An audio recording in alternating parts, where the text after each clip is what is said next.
our research for you, me, we, why we all need a friend at work and how to show up as one, we were heartbroken to read that more than 20% of leaders at all levels in organizations said they had no friends at work. Yeah. Not one. Yeah. And think about it. I mean, that's bad enough on a good day when things are going well. But when the proverbial's hitting the fan, when the project is missing a milestone, when you've just received bad news, or heaven help us, you've just found yourself on the job market, to find yourself without anybody who's got your back, that's the gap we're trying to close. You know, it's really interesting because, you know, I've been in that position. I've been a CEO of a company, an American company in Australia.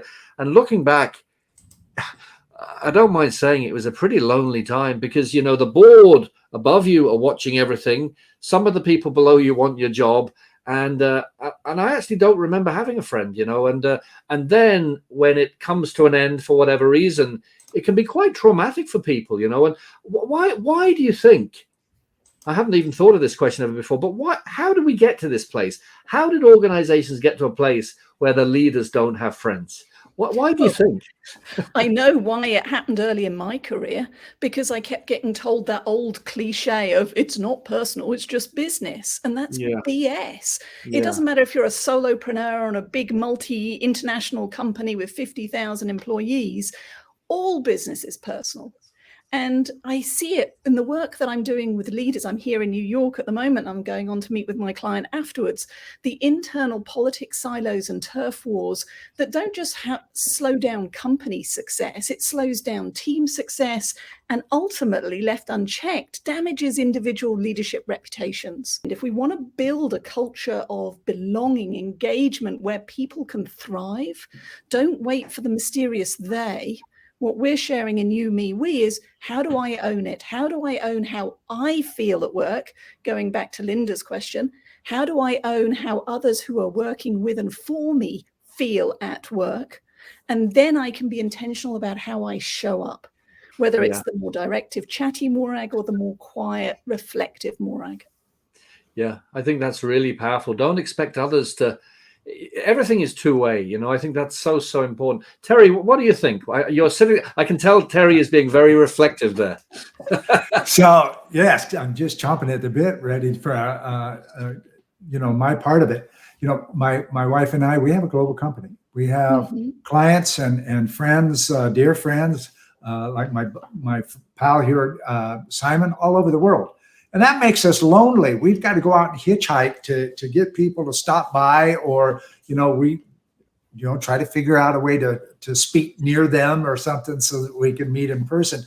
And that's not all bad, but it's the emotional tie that creates a friendship.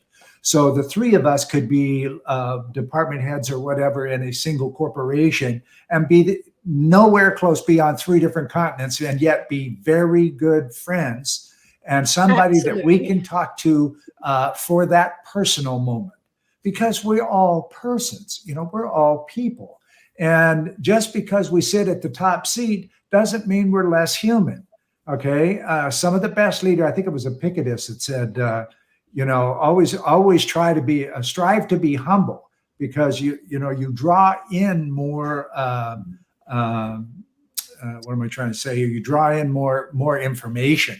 You know, and that's all valid. And frankly, Linda and I can't wait to get Morag's book. But So, I mean, that's another story. You nailed it with the technology has both been a help and a hindrance, because it's allowed us to connect globally. And thank goodness when I was working out of my kitchen table from home. However, when the only time I see you is when you start with, or, you know, what are you doing? Where's the project? What are you doing? Task. And we don't slow down to ask, how are you doing? That's where I can be sitting at home. This goes back to Linda's comment, knowing that I feel overwhelmed, but I haven't been given an opportunity to share it and ask for help. That I then write a story that says it's either just me and therefore I'm broken, or you don't care as my boss, my colleague, my teammate, therefore why should I bother? So now I'm even more frustrated. We end up in this downward spiral versus one built on trust that moves us up together. So one tip, just pause long enough to check, How are you doing? Ripples and joys. What's bringing a smile to your face? What's filling your bucket? And then we can get down to business, because